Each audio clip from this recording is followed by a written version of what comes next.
Hello everyone and welcome to Ironhome, the only Starforged actual play that doesn't actually play Starforged.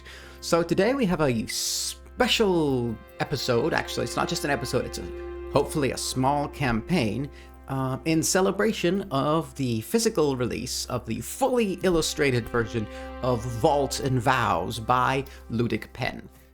So for those of you that don't know what Vaults and Vows is, it's basically a asset pack that I designed with the intention, it's an Ironhome asset pack that I designed with the intention of recreating the Dungeons and Dragons experience, but in Ironhome.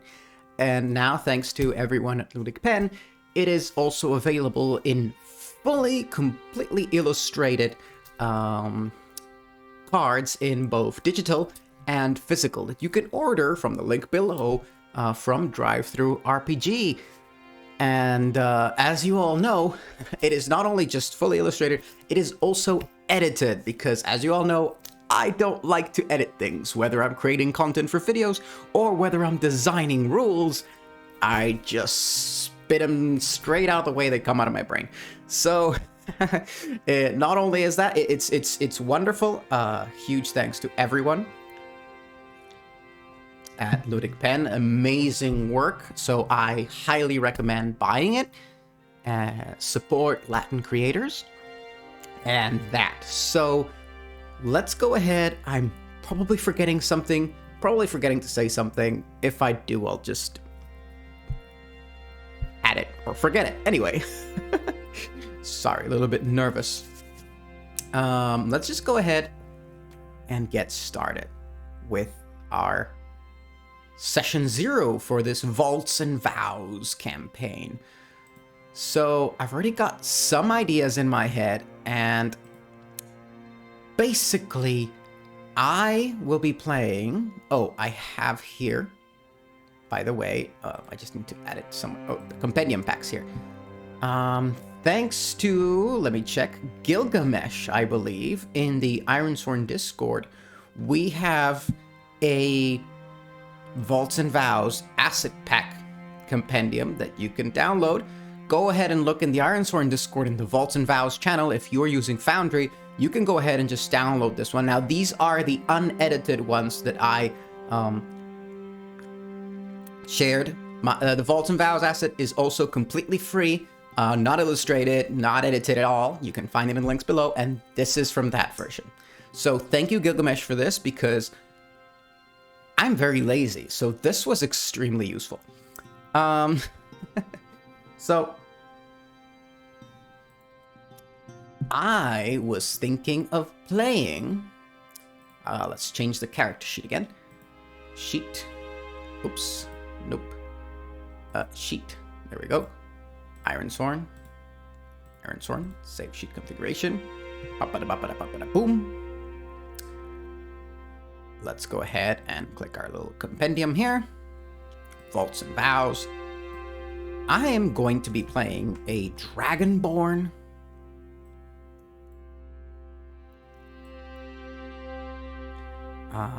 Urchin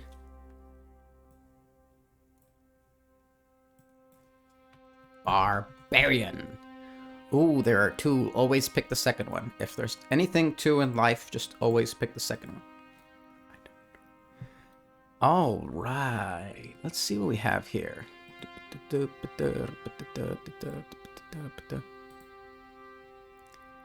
Category, ancestry. Wonderful.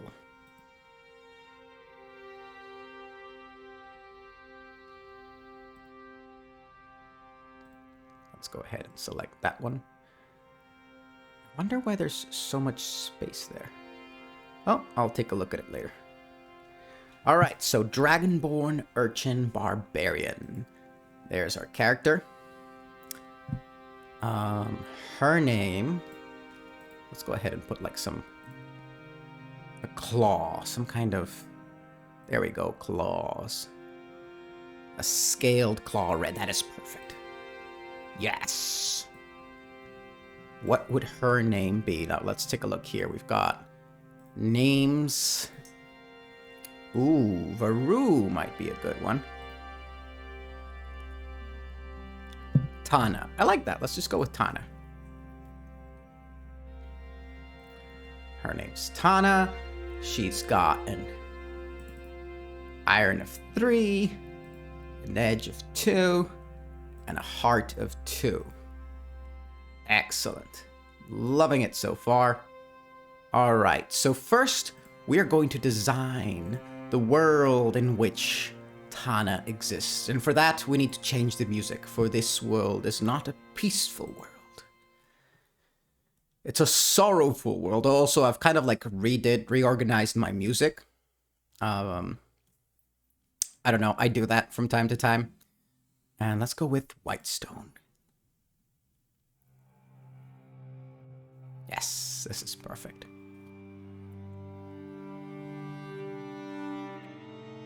So,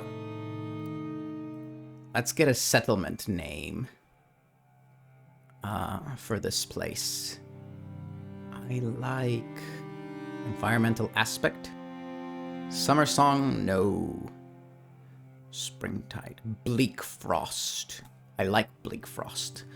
So, or wait, man-made edifice. Cinder home. Darkwell. Let me just look at the lists. Nope, none of those.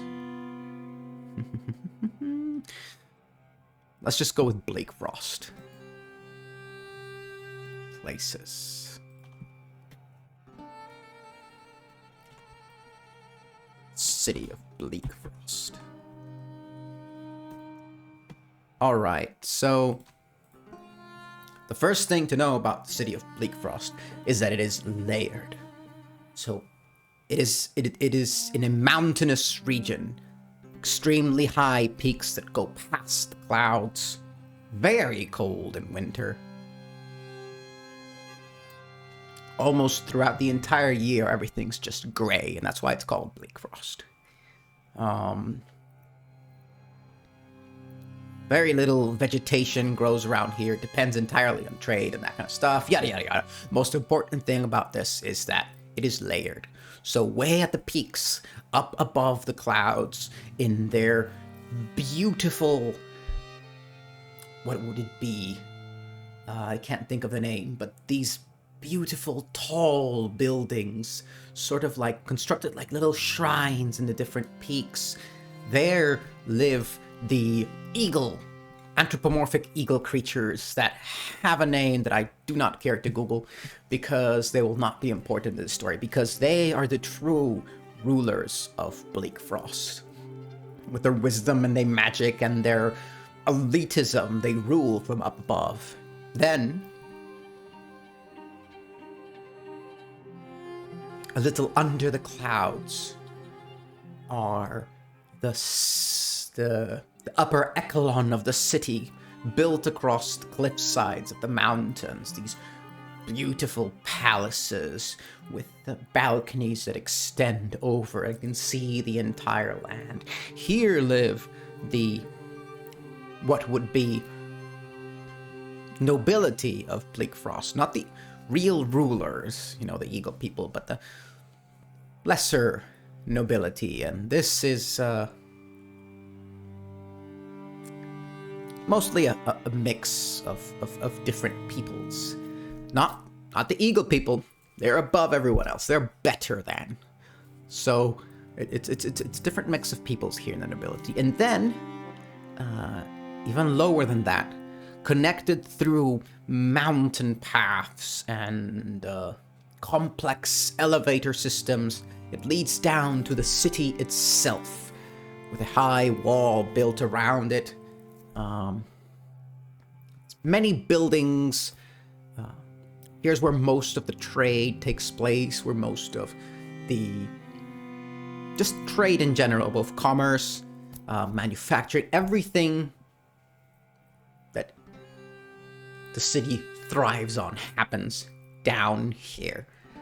Everything's very stuck together. All the houses and buildings, the streets are almost claustrophobic in the shadows. There's very little light down here, not only because of it's in the shadow of the mountain, but because the buildings themselves. Obviously, there are some places here that still appeal to the upper middle class of the third layer of Bleak Frost. Large plazas and big buildings and the local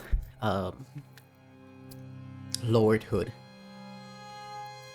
At this level are also the entrances to the mines of Bleak Frost, because Bleak Frost is, of course, a great mining center full of networks of tunnels and entrances to mines where all kinds of minerals and materials come from. Not far from them are the ever-working smithies and armor shops and weaponsmiths. It's a very industrial city. It's not very touristic. It's not very pretty, so to speak. Unless, of course, you somehow manage to gain access to the second layer of Bleak Frost, where the banquets are said to be exquisite. However, once again, our story does not take place there, but a little lower than that. The fourth and thought final level of Bleak Frost, the underbelly of Bleak Frost, constructed in abandoned mining networks. Let me write that down before I forget it. Underbelly. The underbelly of Bleak Frost, constructed in old abandoned mining networks, long forgotten in ages past. And little tunnels and escapes and connections to the sewers of the third layer. The outcasts, the lesser liked folk, the more unfortunate of Bleak Frost have made their home here. People that seek to hide from others and people that cannot make a living anywhere else. Criminals, scum and villainy.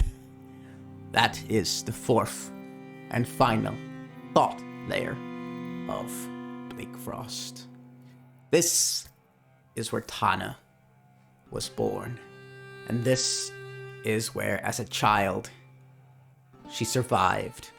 She knows all the little tunnels and nooks that connect to the third layer, which we'll call the town, the city itself. And thus she survived as an urchin, stealing food and stealing money and selling and so forth. She did odd jobs here and there for the people of the underbelly, sneaking into places, stealing things, and so forth and so on.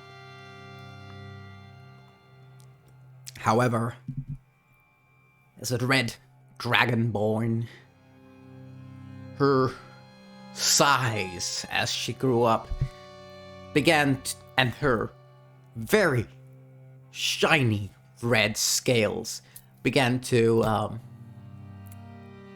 hinder her ability to go unnoticed.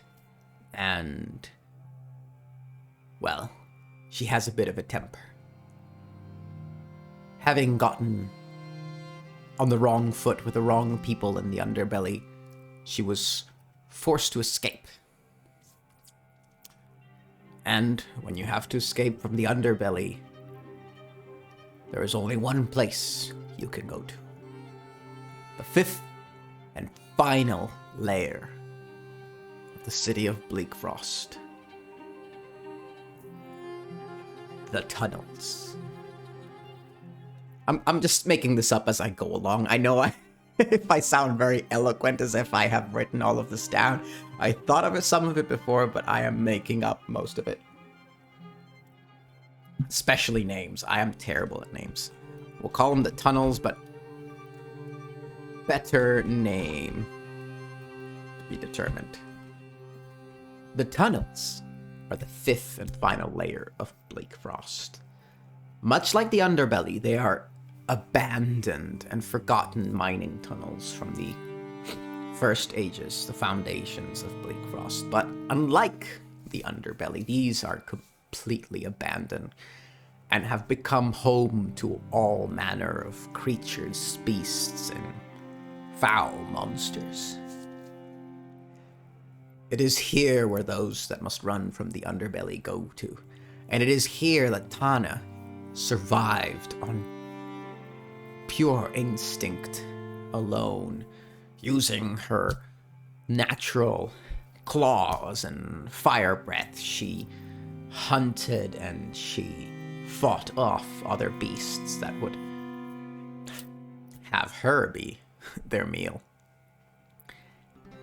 And after many years of surviving here,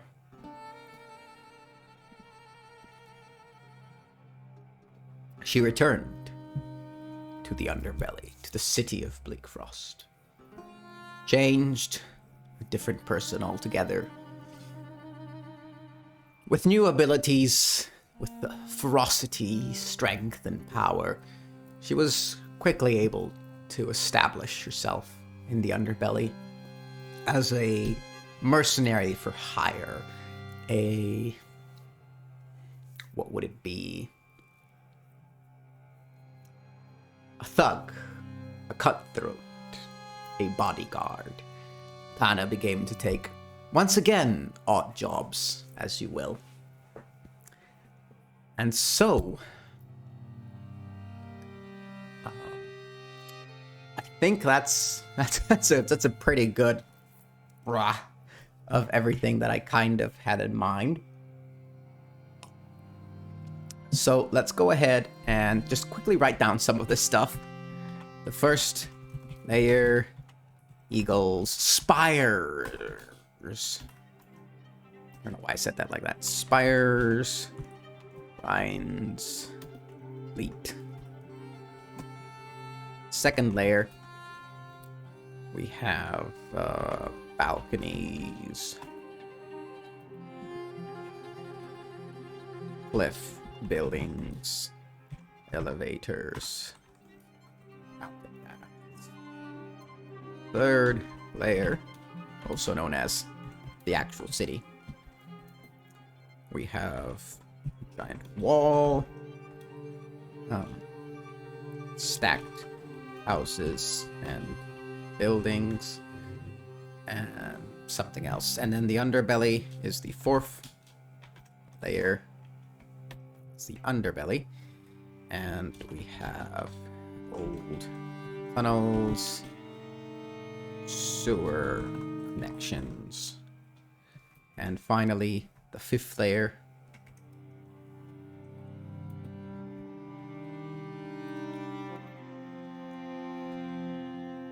We'll call it the dark, because that's what it is. Even abandoned tunnels taken back by creatures. Alright, so that there is the city of Bleak Frost. Let's go ahead and add some bonds to Tana. So, I'm back to playing for this. Since Vaults and Vows uses Ironsworn, I am back to playing Ironsworn and not Starforged. So I might make some mistakes. I might make some mistakes. Let's go ahead and add some bonds. So first, I'm going to add... Let's get some names here.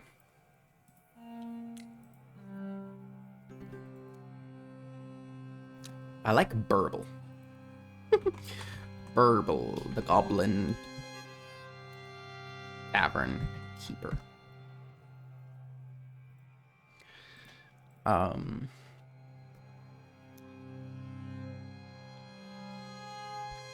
First of all, pronouns he, him, elderly, and oh yes, runs. Do we have a name for? I need to get my tavern name generators back. Runs the tavern. Runs the Stinky Skeever. I know that's a rat from Skyrim, but, you know, we're mixing things up here. Runs a Stinky Skeever tavern in the underbelly. And we've worked. It's a body guard many times. Here. Okay, so that's how we know Burble, the Goblin Tavern Keeper. I really like that. Also, can I just say I like my hair for this episode because I look very kind of barbarian-ish. It's like a mantle of hair. Also, let's describe Tana, because Tana is, we already described her. She's got red, shiny scales, large claws. She is a dragonborn. She's dressed with, I imagine some kind of... It's very warm here in the underbelly. Let's write that down. The underbelly is a warm place. Maybe the tunnels are close to something. Maybe that's what makes all these great minerals and everything. We're close to a volcanic underground vents of some kind or other. She wears just like a kind of practical pair of, I don't know, leather pants of some kind, or rags. At this point, they're rags, they're torn. She is bare-chested, and since she is a reptilian, she has no mammary glands. Just to make that clear. And, yeah, that's Tana. She has no weapon. She fights entirely with her claws and her teeth and her fiery breath, which, thanks to the Dragonborn asset, are lethal weapons. Now let's go ahead and make another Dragonborn character. Ooh, I love that name.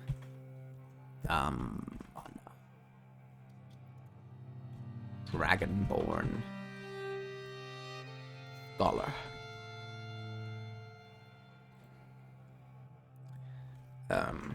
Blue Dragonborn. Her.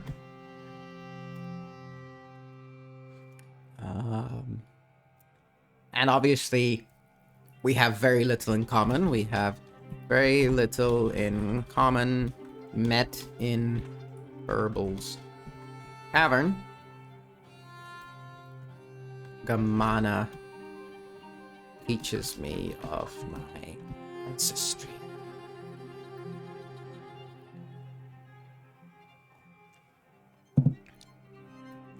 She finds me extremely interesting and is very curious to hear about all my adventures in the dark. I like that. And we need one more bond. So let's go ahead and generate a random roll. Vagrant. Adventurer. Ooh, I like thief. I like thief. Let's go ahead and... Oh, okay, I like that. Nyla. Dwarven thief. Slash her.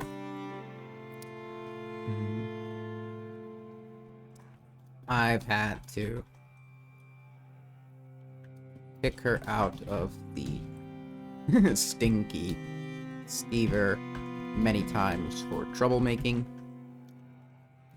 And we've worked jobs together.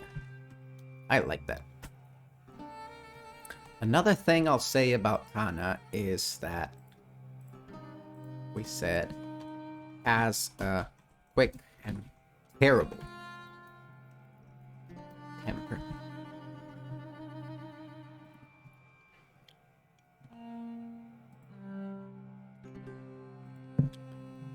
I think that might be it for our session 0. This one was really quickly, because I guess we don't have to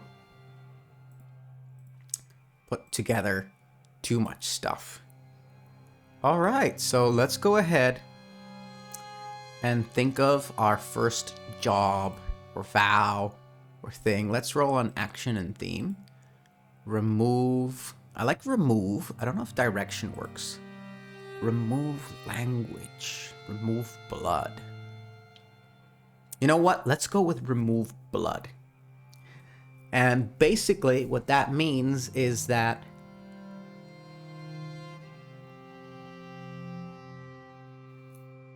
someone died somewhere. I'm still coming up with it.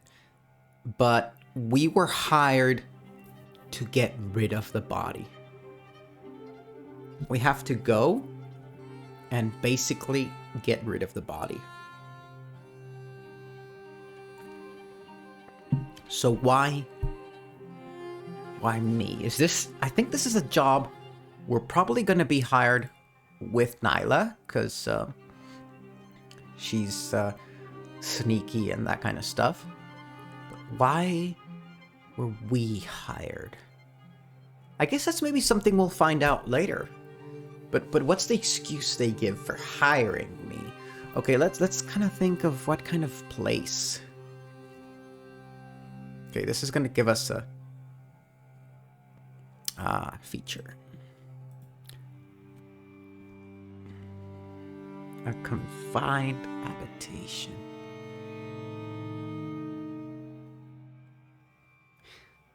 Huh, interesting.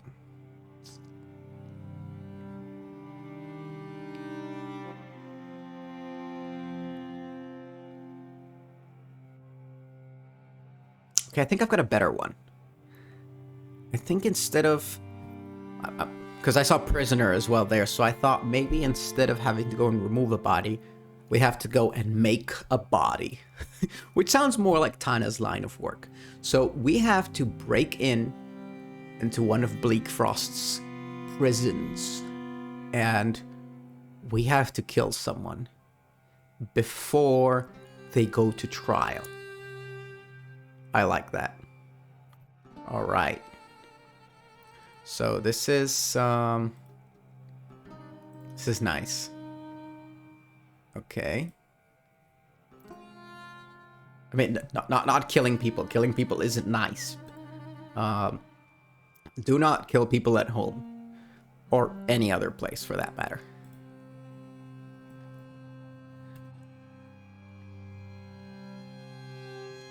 So, infiltrate prison and take out target. We'll make this a troublesome vow, just to make it simple. And let's put some things here. Let's say we're gonna start out by... let's not put anything. We'll figure it out as we go along. So, to set the mood,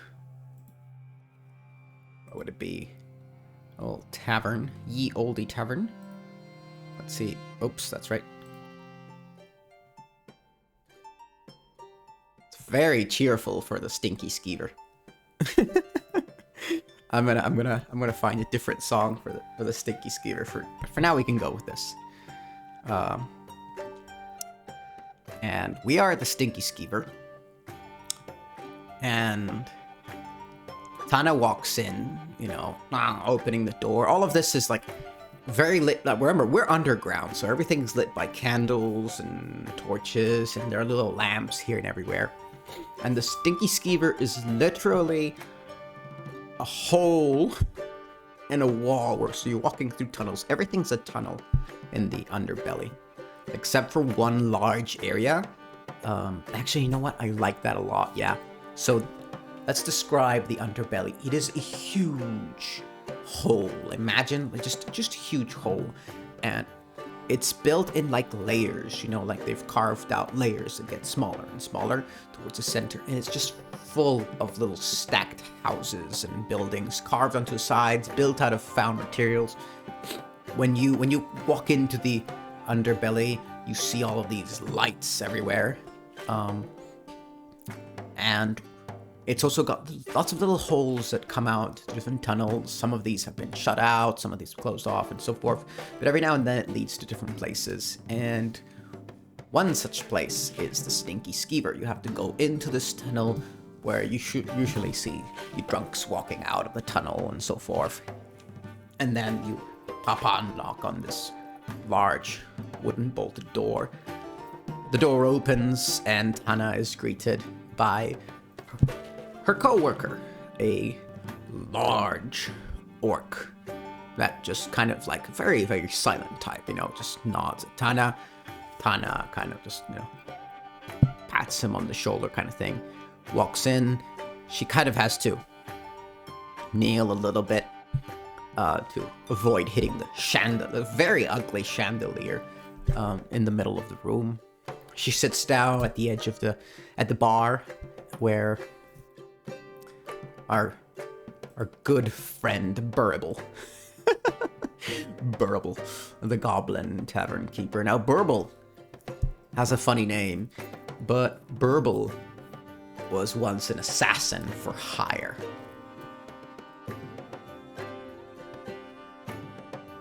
And very, very, very rarely, in fact, almost no one has ever seen it happen, but Burble did once slice open the throat of a very aggressive patron. And it was very fast, and no one...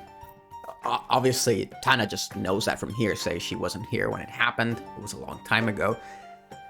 But Burble's small, but deadly, and not to be messed with. So everyone treats him with respect, even though he's in advanced age and white hairs and so forth. So we sit down at the bar, and Tana says, I heard you got a new job for me.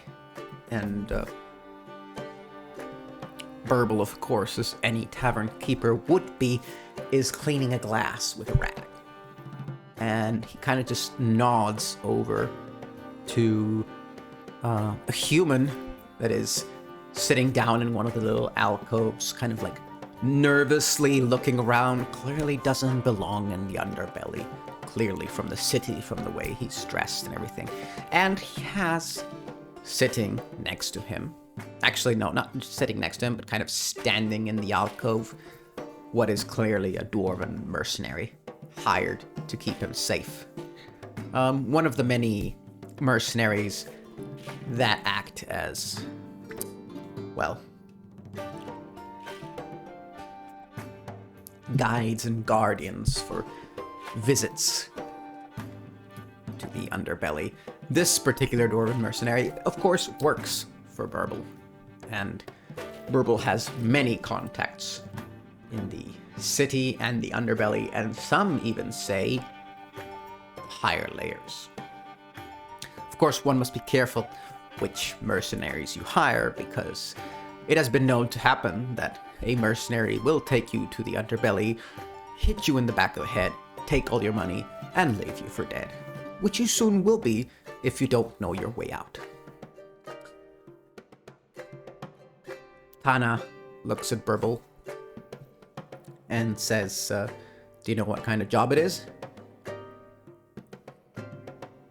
And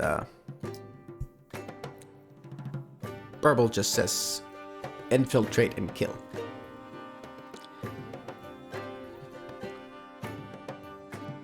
You might need Nyla for this one. I've already contacted her. Tana simply nods, knowing not to argue with Burble much.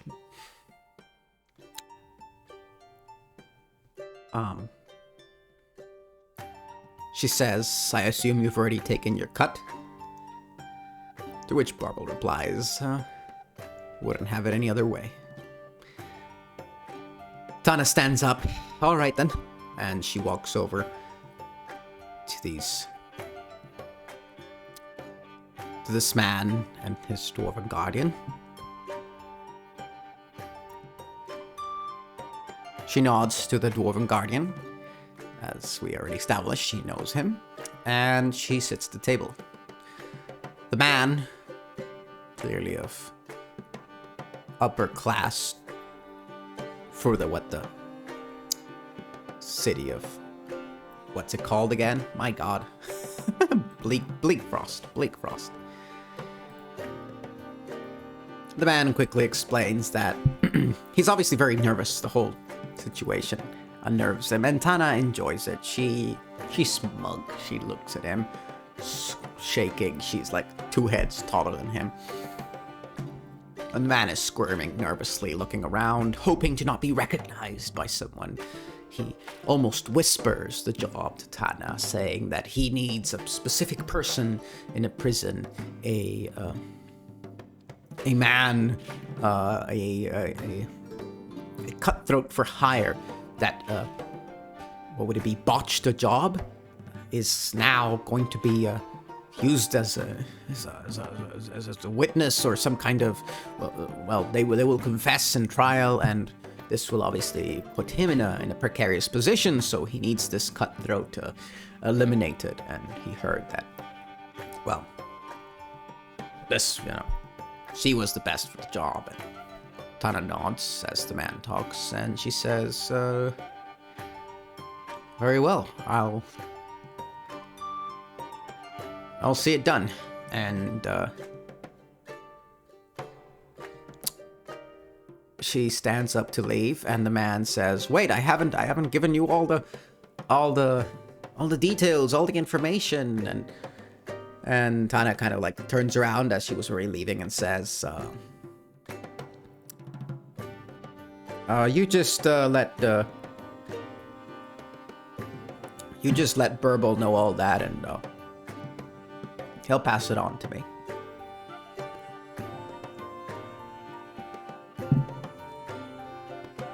And now we can go ahead and make the meta move, which would be Swearing Iron Vow.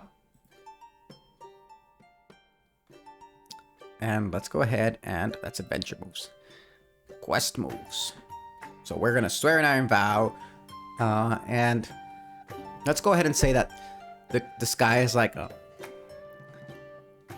very nervous about Tana's whole relaxed attitude about this, and he kind of stands up, and almost makes a scene, a bit of a scene at the tavern. He's like, "Are you sure you can do this?"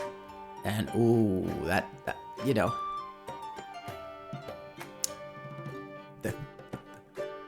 the room goes quiet.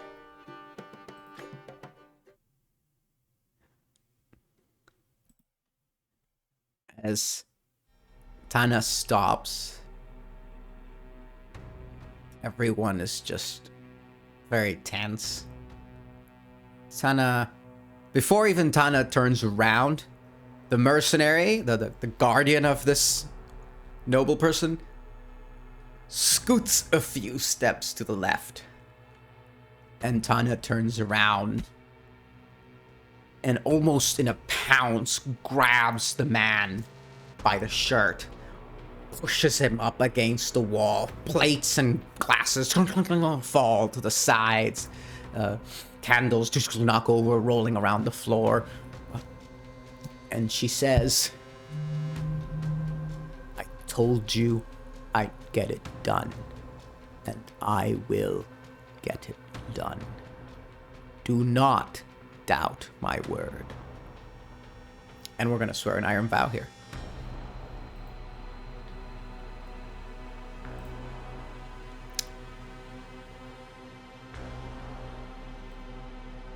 And that's a strong hit.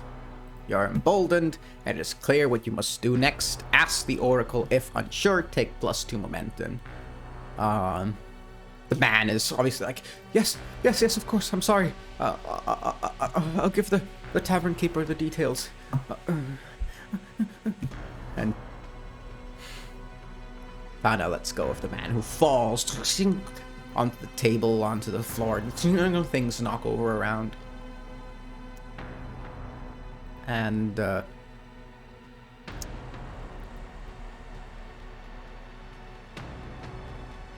she begins to storm out and says to Burble, I'm gonna go find Nyla. Send a messenger with the details. The orc bodyguard opens the door and knows not to upset Tana, does not even look at her, just opens the door and lets her through. Once Tana leaves, the mood relaxes a little bit. And eventually everyone returns to their business. And that's it for our first episode and session 0. I hope you enjoyed it as much as I did. This was lots of fun. I'm very excited to continue playing with Tana and seeing where this goes. So, thank you very much for watching. If you liked it, follow and subscribe. Tell your friends, tell your enemies, tell everyone. And that's about it. As I mentioned at the start of the episode, links for Vaults of Vow, all of them will be below. Support creators, and that's about it. Thanks everyone, and see you next time.